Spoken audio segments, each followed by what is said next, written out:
your age. Yeah, you're live. You're live. Guys, welcome to Dour's weekly episode number 11. I'm privileged and honored to have guests from Barmy Army, the English fans. They are amazing guys who travel across the different parts of the world and they cheer for the English cricket team. And it's really awesome to have them online. So I would like to introduce the guests for today. Mr. Chris Millard, who is managing director of the Barmy Army, and we also have Neil Rowe, so-called Neil Southgate from the Barmy Army. So thanks a lot, gentlemen, to have you all in live show. It's really fascinating for me to have you guys on live show because you know it's more than a decade for me to get along with the Barmy Army because you guys travel to different parts of the world. Especially, I live in Chennai, so I've, for the last 10 years there was a couple of tours in Chennai as well, a couple of test matches. Yes. But I couldn't able to get connected in Chennai as far as you guys are concerned. So I was a little bit disappointed that I couldn't able to catch you up in Chennai test. But I'm really happy that I could able to catch you up through this medium of online. So welcome, guys. It's really honored to have you. So I would like to go on with the first question as far as Chris is concerned. So Chris, it's really honor to see that Barmy Army has celebrated 25 years of the start of the entire thing, the entire setup. Yeah. The fans, as far as the cricket is concerned, I don't think so. It is not as cheerful or as loud as the Barmy Army is. So, could you please elaborate us about the history, how it started, who started it, and how it went on?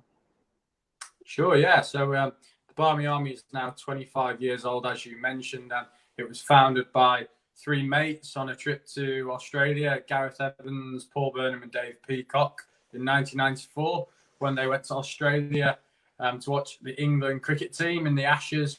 And they were in Adelaide getting beaten quite severely.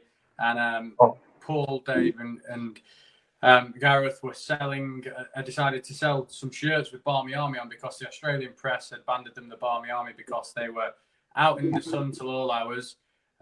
England were getting beat, and yet they were still there, still singing along, still making a noise, and still celebrating in the unique way we do. And they were branded the Barmy Army because they was crazy that they were still there because the team were losing and they were getting sunburnt, and there was plenty of them, so that's why they got Tarnished Army. So Barmy Army started there by the Australian press and very smartly trademarked by Paul, Gareth and Dave. And they sold a couple of thousand shirts on the first trip and thought, there's probably a bit of a business in this as well as the amazing supporters club that it's become. And over the 25 years, it's evolved from that, what I've just told you, into a business with 10 staff, with 35,000 members, with 250,000 on Facebook, 250,000 on Twitter, 100,000 on Instagram. So it's now evolved into a brand, into a following, into a cult, into a style of support, and it's much greater than it was back in the day. But that's a very short synopsis on what we are. Very good. So, Chris, it was nice actually to see in Sky Sports where even Michael Atherton, he has mentioned about Ather's Barmy Army. So even I heard about the Barmy Army has the surname of different captains. Even Nasser Hussain had Nasser's Barmy Army. So it was quite an interesting thing. I haven't seen such a kind of thing before, like with a term of the captain's name initially and then followed up with the Barmy Army. So it's how about that actually? Could you please answer that? Yeah, so that was all because the whatever the captain is, so say it's Joe Root's Barmy Army. When it was Nasser Hussain, it was Nasser Hussain's Barmy Army. When it all started in 94, 95, it was Michael Atherton's Barmy Army. So the first shirts that they ever produced said Michael Atherton's Barmy Army on. And then it's evolved from there. So every captain, you're not only the captain of England, but you're also a legend because you get the Barmy Army following you. And then often we sing Joe Root's Barmy Army, as Neil will tell you. We sing that That's right. Over and over again, many times. Thanks for it, Chris. Neil, one of my friends got confused with Gareth Southgate, the English coach. A lot, the similarity of your face and Gareth's face. So it's fascinating to see you actually. So, Neil, what do you reckon, mate, about it? I've had that a few times. I mean, ever since Gareth Southgate is a famous ex-English footballer and now he's the manager. And I've just been told for 20, 30 years that I look like him. And I just thought it was a bit of a laugh. And when I started going to the cricket, suddenly a few hundred fans in one section at Edgbaston saw me.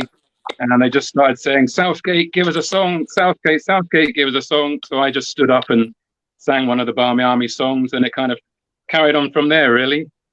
And that's my nickname. Everyone in the Barmy Army has a bit of a nickname. There's some guys, I don't know their real names. You just call them Deck or whatever. And then you see them and you have a great time with them. And the nicknames always stick. So, Neil, as far as your full name was concerned, thanks to Sky Sports, they have brought in your full name, Mr. Gareth Rowe. Mr. Neil Rowe. Otherwise, it would have just been like a Neil Southgate, which I thought it was your real name. So that was the thing. So thanks to media, which has, both ways. I would say that in one way they would bring the similarity or nickname of yours, and simultaneously, they also brought your real name. That's really cool thing. Yeah, that was great. And I thought I'd call my Instagram account Nelly Southgate. And then 2 years ago, when it was the World Cup, the actual Gareth Southgate was wearing a waistcoat and was quite noticeable at the football. So I thought I'd copy that. And I got spotted on TV once or twice, and I've worn it to the cricket. So it's just a bit of fun.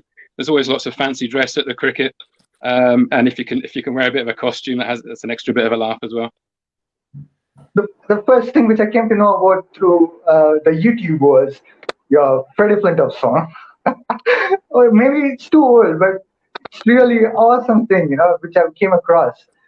Freddie Flintoff song. Yeah. Well, that was a good fun because he was such a legend and such a character. And he just inspired the whole crowd whenever he came on to bat, or more particularly when he came on to bowl. It just lifted the whole stadium, and it was only fair that we had a great song for him. And it was actually an adaptation of a previous Matthew Hoggard song, who was a seam bowler at the same era for us. Of course, it was a slight adaptation of that. I can't take all the credit. There was a couple of other guys that helped with that. Beefy was another guy in Barmy Army, and Gaz Thomas. But then I became known as the one that sang it the most. And it still comes out in a pub after the match sometimes as well, because it's a good fun song. Could you go for a few lines of Freddie Flintoff, if you don't mind? I would love to hear it. Well, it's kind of appreciating all his different fantastic characteristics. So we start singing about his, oh, how we love your six sitting, your swing bowling, your slip catching, your beer drinking, your chain smoking, your ample girth, your gorgeous wife, and so on and so on. And it builds up to about 10 or 12 verses. And then we go, oh, Freddie Flintoff, Freddie Flintoff. And when you've got a few thousand singing it in a stadium, it's really great. And he waves to us when he hears it being sung. It's good fun. Thanks, Neil. So I'm getting back to Chris. Chris, I reckon that you're one of the friends of Joe Root, and you're from Leeds. Am I right? I believe that you're from Leeds, isn't it? Sheffield. Not Sheffield. far. Not far from Leeds, just down the road. Yorkshire. It comes under Yorkshire County. From Yorkshire, yeah, that's correct. Yeah. So, what do you reckon about Joe Root's development ever since you've been seeing him? Because you were a fan since several years. It's not just matter of fact that you became a fan today and you became the managing director. And before becoming a managing director, you would have been like a fan, like us, following each and every steps of the player. And Joe Root, especially now, he has been compared with the world-class players like Kane Williamson, Virat Kohli, Steve Smith, etc. So, how do you see his development? What was the major success for his development of becoming a top-class cricketer? He's always been you always knew Joe was going to make it at the top level. His dedication, his commitment to everything to do with cricket is incredible. He's the only guy that can play a full day at a test match and then at a barbecue in the evening play garden cricket with the lads. So it really is. He loves the game. His dedication to the game is second to none. And I do believe he's one of the best batsmen and one of the best players in the world, and has been for a fair amount of time now. He will continue to be. But we're very lucky to be friends and obviously work in the same industries, as weird as that might seem. He's the England captain. I'm the MD of the supporters group that follow him around everywhere. And it's very unique, and it's something that I hold very close to the heart, our friendship. And we are still to this day very much quite gobsmacked about when we're on tour together and when we're in the same countries, about how the last 5 years has evolved in the way it has for the both of us. And it's pretty nice, really. It's pretty happy times when Joe's winning on the pitch and we're singing the songs to support him in the stands. And it's really helpful. If he needs a lift, he'll look over to the fans. And I've often sat in his room and made songs up with him in the past, and we've had many Barmy Army moments because he absolutely loves what we do and is a massive supporter of us. And I think if he could, he'd be with us and he'd be showing more appreciation, but he does as much as he can at the minute. Yeah, I've seen a lot of videos where Joe Root was raising up his hands and he was asking the Barmy Army to support the cricketers during the hard time when the players were hit all over the park, or maybe when they were not getting any wickets on the flat pitches. So it seems to be looking like a very good collaboration between the players and the Barmy Army. There's a good understanding.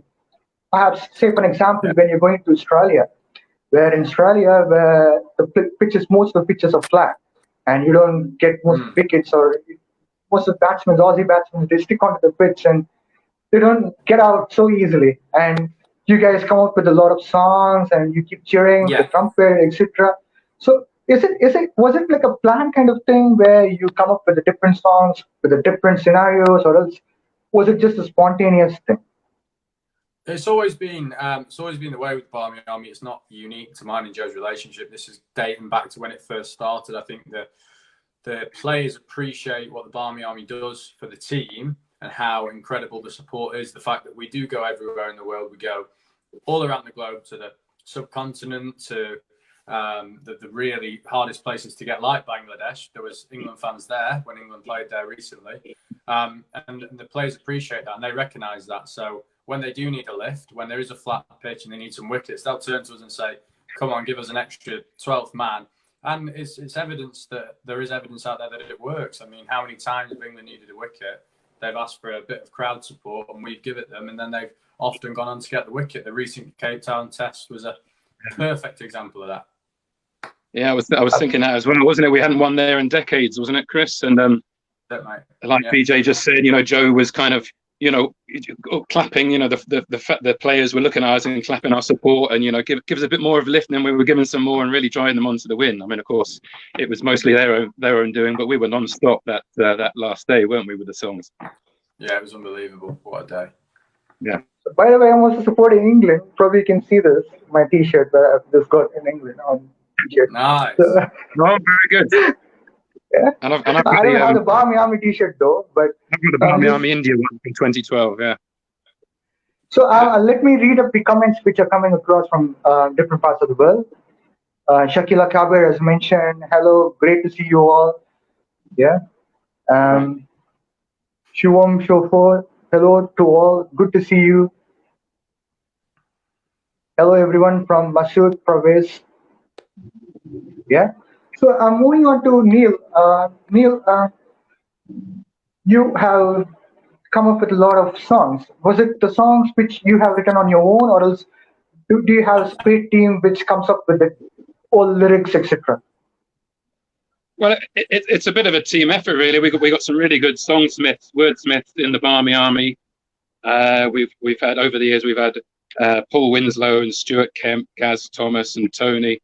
And sometimes they'll just write them themselves, and they'll come to the cricket one morning and go, "Hey lads, we've got this new song. Let's try this." Or we'll try it in the pub at lunchtime. And I sometimes chuck in a few lines or a few words, but actually I'm not half as good as some of the other guys. But I don't mind standing up and trying to get one or two of the songs going. Gilo has a couple of good songs as well. So we all kind of do our bit. It's a team effort, which is all part of the Barmy Army motto and memorandum, really. As far as this Chennai Super Kings during the IPL was concerned, you know that Mark Wood and David Willie has represented Chennai Super Kings. They came up Right. with a few songs. I don't know whether you guys have seen in YouTube or not, but they have come up with a few songs for the IPL players as far as Chennai Super Kings were concerned. Because as the season goes on, it's a huge season, you know, like they play Yes. for 40 days of cricket, continuous cricket, but they keep traveling to different parts of the Indian cities. And it's very difficult. It's very tiring to travel. So they come up with the different songs. And Mark Wood has given credit to Barmy Army. And he has come up with a song for the Chennai city, the city where I hail from. He has come up with a Yes. song like, I can't exactly recollect the lyrics, but it was a cool thing, you know. It was almost like that Barmy Army, that song. We are the Barmy Army, that song. It was almost Okay. similar kind of thing, but not exactly the same thing though. But it has a similar kind of lyrics. It's a cool thing, you know. So Yeah. he, It's great fun. You know, it adds to that connection between the players and the fans when you're able to do songs like that. And you can see it's not only to celebrate them when they've taken wickets or scored runs, but to celebrate them, but to support them in their tough times. And in fact, you know, we've got a couple of songs for some of our ex-players that were based on performances they made in India and even Chennai specifically. I'm thinking of the Swanee song, Chris. Yeah. Was it so many special people came, so many flights had to change. Where were you? Where we were in Chennai. Got hit for 4 for his first ball, then took Gambia and the wall. Where were you? Where we were in Chennai. Someday you'll find him taking loads of wickets in a Swanee super over in Chennai, and so on. But so Chennai was actually had a special place in the Barmy Army's heart and in Graham Swan's heart as well, because that's where he made his name. absolutely. Sorry, any did singing. Yeah. That was an awesome thing, actually. So David Willie was helping out Mark Wood. He has mentioned a couple of credits to people who helped him out during the IPL time. He mentioned first the Barmy Army has come up with such a kind of idea, so he was implementing all those stuff in India. And second thing, David Willie, who was from Nottinghamshire, if I'm not wrong, he's from Nottinghamshire. Yorkshire now. Before, Yorkshire. now he is Yorkshire, but before I think he's from Nottinghamshire, if I'm not wrong. No, he was at maybe. Yeah. All right. He was from Nottinghamshire. I was a little bit keen in Nottinghamshire because it has its own history. Yeah? I'm sorry that you're from different counties, but Nottinghamshire has that Stu Broad and all those guys. That history, I loved it actually. Way from the Bradman's era, so it has some kind of history which I loved it. So he was mentioning about David Willie and the way he has come up with a lot of lyrics supporting him up. So they lift up those socks, and it was a fascinating thing. So Barmy Army, whenever I hear from the English cricketers, it was like awesome. So let me go on with the comments as far as the questions. Okay. Sorry, Neil. You were trying to say something. It's nearly a year to the day since we won our first World Cup at Lords with that incredible game against New Zealand, where no one's ever seen a cricket match like it. And I remember the scenes at the end as the players were coming round with the trophy, and Joe Root had the trophy, and he saw Chris in the crowd, and he came over the waters, and all the players were in front of us, and they were doing the Barmy Army song and dance, and we were doing it back to them, and it just felt like we were all one together. It was such a special moment. It's been a year since, right? You guys are missing out that thing. Awesome. Thanks, Neil. Let me go on with the question which I got from the viewers. May I ask, who is your favorite player in the Australian cricket team? First, Chris, could you please answer that question? Who is your favorite Australian cricketer? Yeah. Oh God, that's a really good question. The physio. No, I think the one player that I really do rate and I do like, think he handles himself well as a bloke, is Pat Cummins. I think he's a brilliant bowler, but also he comes across very well on camera. He's not too Australian, which is something I quite like. When they're too Australian and too brash, then get put off them. So probably Pat Cummins, I would have to say. Yeah, that makes sense. That makes sense. Pat Cummins But is yeah, like a genuine quickie. I would say I respect Mitchell Johnson. I mean, he was a big fan favorite of the Barmy Army for quite a while, and he admits we actually destroyed him, you know, which is not a nice term to use, but actually with what we saw as banter, but to try and wear him down. And it worked for at least a couple of series where his performance was really pretty poor in the Ashes series to our benefit. But then he managed to get his mind around his game and around about blocking us out. And in fact, he came on so strong, and he really gave something back, you know, towards us. And he destroyed England himself, famously. And so you know, really impressed with him, and we really respect him for being able to do that. So Neil, if I'm not wrong, Mitchell Johnson has screwed up his test match performances, especially in the series of 10-11 in Australia, and 2009 in UK as well. When Australia toured to England in 2009 summer, where England won, you know, for the second consecutive time. I think he also got screwed up there. He was smashed all over the park. That was the first series which he got smashed all over. And the second one was in 2010-11 Australia, where you guys came up with a song of "He was to the left, he was to the right." Yeah. And you know, at the MCG, you've got nearly 10,000 England fans singing that, and it looks pretty special as well with all the hand movements and everything. And it, you know, looks like a great pantomime. But then, you know, pity the poor guy in the middle who's having to take all that when he's off his game. But then all credit to him, he came back and he showed us. In 2013-14 Ashes. Yeah. Oh man. Yeah. He got numerous wickets. He bowled so fierce and fast. Really, you know, awesome performance. Well, it's quite good. You know, Barmy Army is appreciating the performances, simultaneously make banters of the people. How do you target the cricketers to banter them? What is the criteria which you look into, Chris? What is the what? Sorry, how do we? What is the criteria to target a cricketer? Say an Australian cricketer. Yeah. Say Mitchell Johnson got targeted. I guess Nathan Lyon got targeted with the songs. Shane Warne got targeted. I've seen Shane Warne in an interview. You know, I don't want to mention those things. Yeah. So it was quite funny.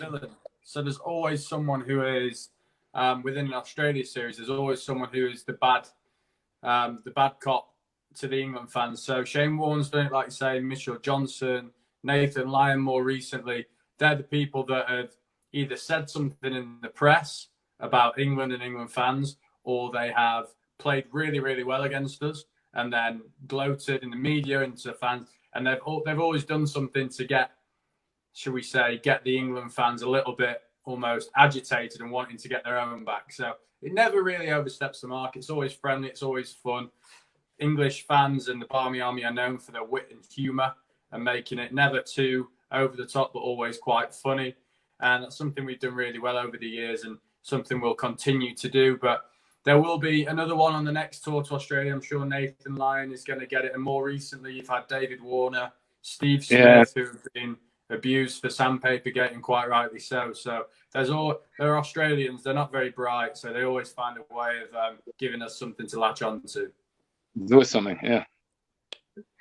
So you pick up the cricketers who have something as a background, say David Warner and Steve Smith with the sandpaper, or say, for example, Nathan Lyon, who agitates the English fans before coming to England, stating that, you know, he's going to trash England at England. So those are the things which makes you to get provoked on the players, or else was it just a target based on performances of the previous series? Well, you know, as Chris said, you know, it gives us a bit of incentive, a bit of ammunition. If they've said something against us, or they seem a bit overconfident, which is actually most of the Aussies, isn't it? And I think in the Mitchell case, his girlfriend at the time was also a bit mouthy in the press, and they were having a bit of inter-family conflict. So that seemed a bit funny at the time, that they were arguing amongst themselves in the press. So that was kind of an easy target. And then its bowling was also a bit wayward as well, so that gave us a bit of a laugh. But, of course, if they are a skillful player, and Shane Warne happened to have many facets and faults in his character, but he was also just about the best player. So, you're not really going to get under his skin. You're just going to encourage him more. So that we were more going about all his different stories, whether it was taking some pharmaceuticals or it was having extramarital affairs or having a hair transplant. There was lots of ammunition with Shane being a bit fat. Oh, yeah. Especially before the 2003 World Cup, he got banned for a year and he was out. So yeah, there are a lot of histories. You guys know more about it than us. He has more affairs and all this stuff in England rather than Australia. So Neil, I have a question for you. So you were touring to Australia regularly, year after year. So do you remember the incident of Rowe Rani, who was, doing that stuff, in 2002-3 ODI series, one-day series, where you guys were cheering up and, when you guys were about to get defeated? I can pinpoint a couple of incidents where Barmy Army were sporting. First incident was the tri-series England, Sri Lanka, and Australia, where the finals between England and Australia, where England was defeated twice in that carton series. And the second one was the 2003 Ashes, where they won the Sydney Test, despite losing other Test matches. So you guys got that, honor, where they ran around the stadium and they were, showing that cheer and gratitude. You were also coming back with a lot of cheer. I've seen huge cheer for the English team. So could you please explain us about the sportsmanship, despite knowing the fact that you guys lost the series, still you cheer up the guys? So that's fascinating. Well, that stemmed from the origin of Atherton's Barmy Army that Chris described earlier, and quite a long time in that period. We were actually supporting a beaten team, but it was all about we're there, we're proud that they're representing our country. We're going to support them through thick and thin. We've been fortunate in the last 10 to 15 years. The England team has generally been a bit more successful, but win, lose or draw, the idea of the Barmy Army is to still sing for the boys. We recognise that when they're playing in India or Australia, it could be 35, 40 degrees out there, and we're sat in the shade with a cold beer and thinking, wow, this is, we're quite lucky. We're on holiday, but they're toiling themselves and getting beaten, getting thrashed around the park. We need to keep on supporting the lads. So, yeah, I mean, you'd prefer to win than lose and get thrashed. But I've been in New Zealand at the Cake Tin in Wellington, and we were all out in a one-dayer there for 86 runs or something like that, and it was pretty embarrassing. But you've still got to clap and support your team and hope for better days and hope that they remember the support, which they've all said they do, and hope that spurs them on to do better in the next game. Unfortunately, I couldn't go to those series that you mentioned. 2001 was my first trip down to New Zealand, and then my first Ashes was 2005. I mean, those ones were classic games, but we didn't win many then. It was only, later. Yeah.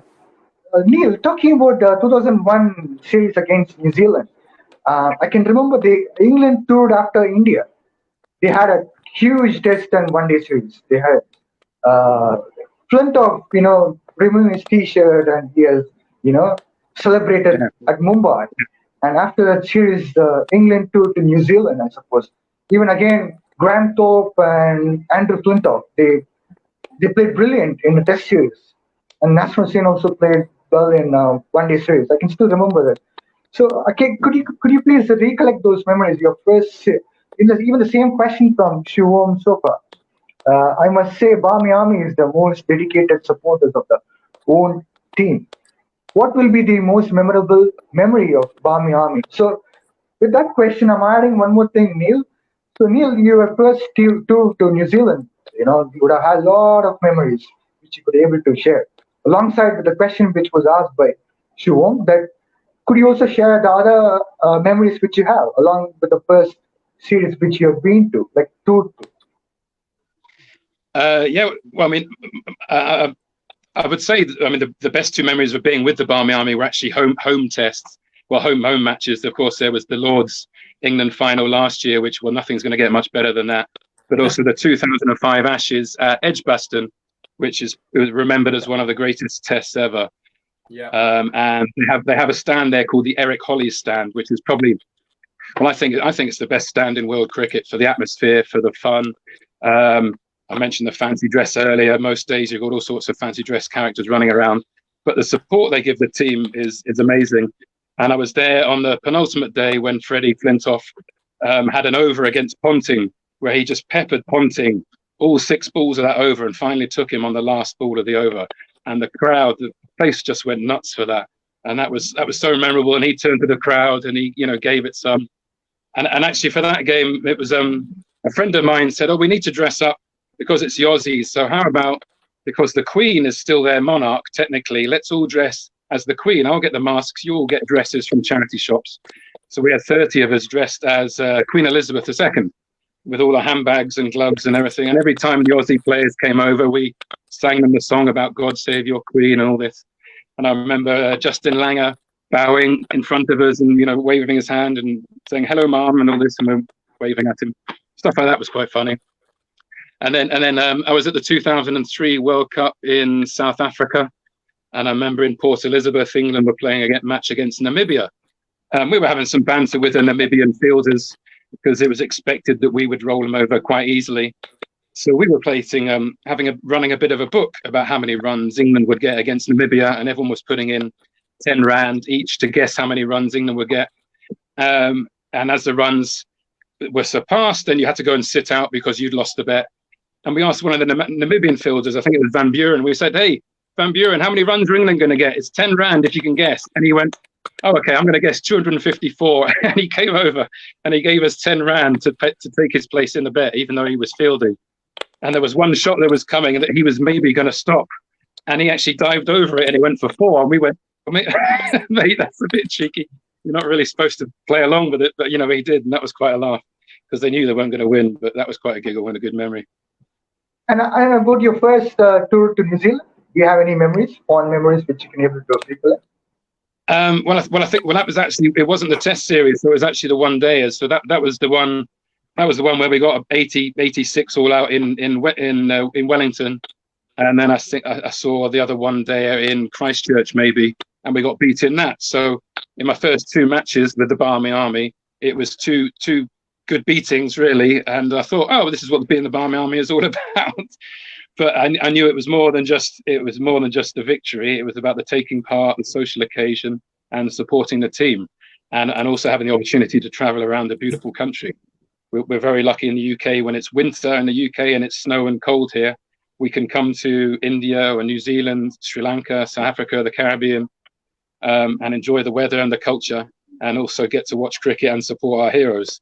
So that was the first thing I thought, wow, even though we got beat, I'm definitely going to do this again. Thanks, Neil. Chris, could you please answer the same question? Your fond memories with the Barmy Army and your first tour which was the first tour to travel as a Barmy Army and your experience from that?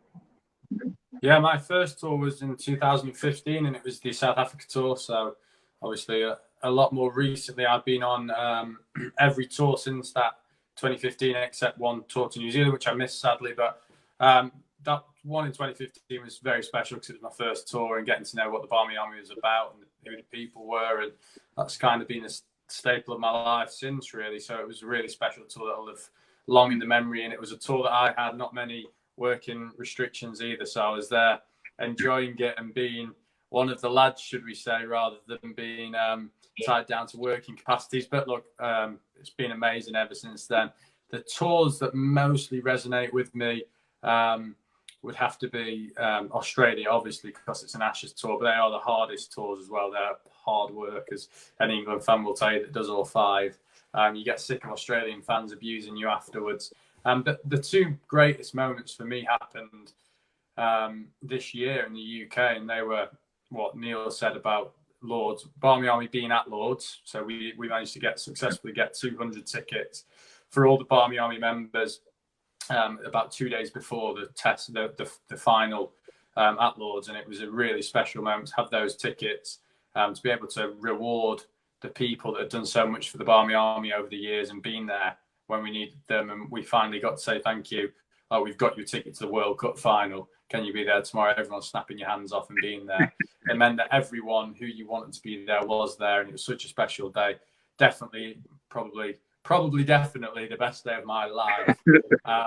So it was very, very, very special. And then to back that up about a month later with the Headingley Test match where Ben Stokes beat Australia on his own was also pretty epic. And watching him tear down the Aussies and being there that day again was just such a special occasion. And then finally, just to end on the South Africa trip, that was a really unique tour because coming out the back of such a high for the summer, you thought, oh, we're going to do well in South Africa, but it's not going to be anything we just witnessed.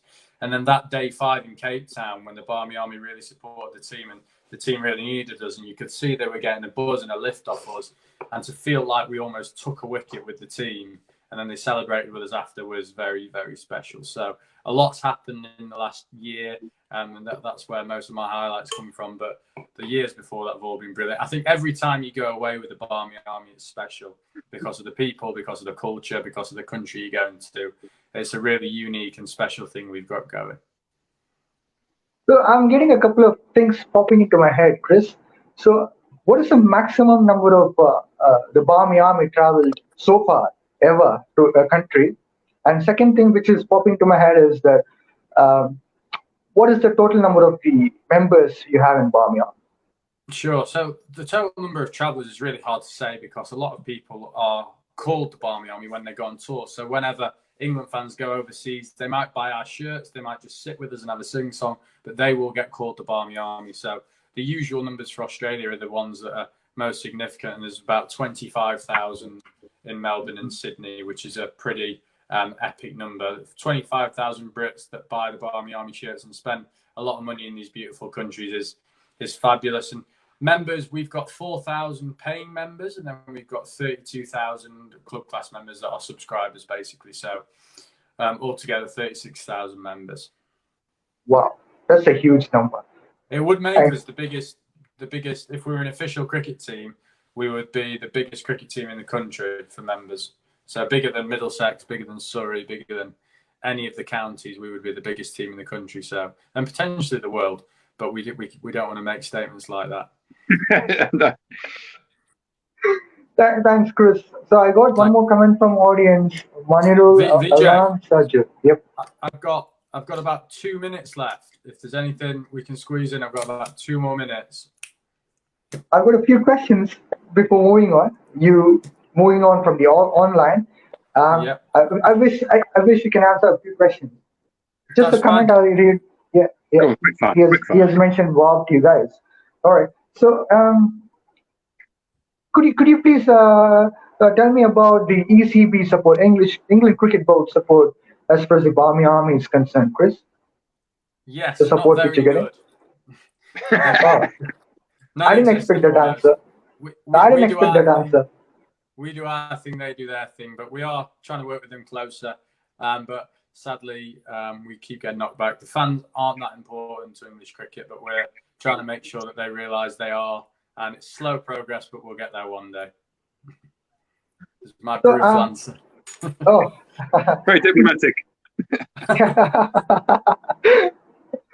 So Neil, talking about Ashes 2005, where England lost against Australia in first test of Lords, and have you ever thought that this is good? That was an epic series where England would win the Ashes and it would go on to be celebrated forever? Because even now people still talk about 2005 Ashes rather than the Ashes which were won later. But there was a huge gap, I reckon, which made this 2005 Ashes more popular. And besides that, Andrew Flintoff's performance was excellent, I would say. So could you please tell me that did you guys had hope before starting of the series? And once you guys lost at Lord's Test, did you had that hopes that you'll win back the series? How was the thing? But there was definitely some optimism because we knew we had a good team, but we were still wary that we hadn't beaten the Aussies in in nearly 20 years, I think it was. And especially after that Lord's defeat, we thought, okay, here we go. This is not good. We didn't always win at Lord's too often, but the manner of the defeat wasn't a very close one. But we did actually have a bit of luck just before the start of the Edgbaston test, because Glenn McGrath was in the warm-up, actually trod on a cricket ball. Or was it a football or tennis ball? Anyway, it was a ball that was lying around the field. Cricket ball. It was a cricket ball. And then he was out of the match. And that was such a lift when the team and the fans heard that. And then it turned into such a ding-dong of a test match. It went right down to the wire, where we thought we had it in the bag. And then suddenly the Aussies were hanging on in there and nearly getting the runs and getting within 2 runs or whatever it was. I mean, just that was swinging to and fro that. So we did have a little bit of luck, but then after the Edgbaston match, the whole team and the whole country was lifted. It was actually the last test series that was broadcast on terrestrial TV, regular free TV, before it went onto the Sky satellite pay platform. So that's why the whole country was into it. I mean, even my mum was watching it. I mean, she's Scottish. She's never watched cricket in her life, and she was going, "Oh, that Freddie's good. No, that's Simon Jones. He can bowl, can't he?" And it was everywhere you went for that whole 6 weeks. That was all people were talking about, and it was such a euphoric time. And each game had its own dramas. Trent Bridge was a really tight one, and Old Trafford, and then down to the Oval. And it was just everything was just spectacular, and such a happy summer. And I was actually I'm a Liverpool fan, so 2005, the month before, we'd also won in Istanbul. So it's one of my most memorable summers of sport ever. No, never mentioned that. Oh yeah, we also won the league last week. Did you hear that? Yeah, I was going to say, when are we hearing about that? You celebrated? I've had a couple of beers, but we haven't been able to have the street parade, unfortunately. Hopefully they'll have that in Liverpool when all the lockdown restrictions are eased. Yeah, someday we'll have a party. Good. So are you guys missing out the cricket now? The live cricket, watching in the stadium? Yeah. Is it still? Are we back playing now, Chris? I haven't seen. We've not started. Well, we've not started when I got on this call, but we might have started since. But yeah, unfortunately, it's nice and sunny down here in the south, but in Manchester, it often rains. And it's sunny in Sheffield. There is never a dry day in Manchester. It's ridiculous. That's right. Of course, Manchester's God's own country, isn't it, Chris? Absolutely, mate. Absolutely.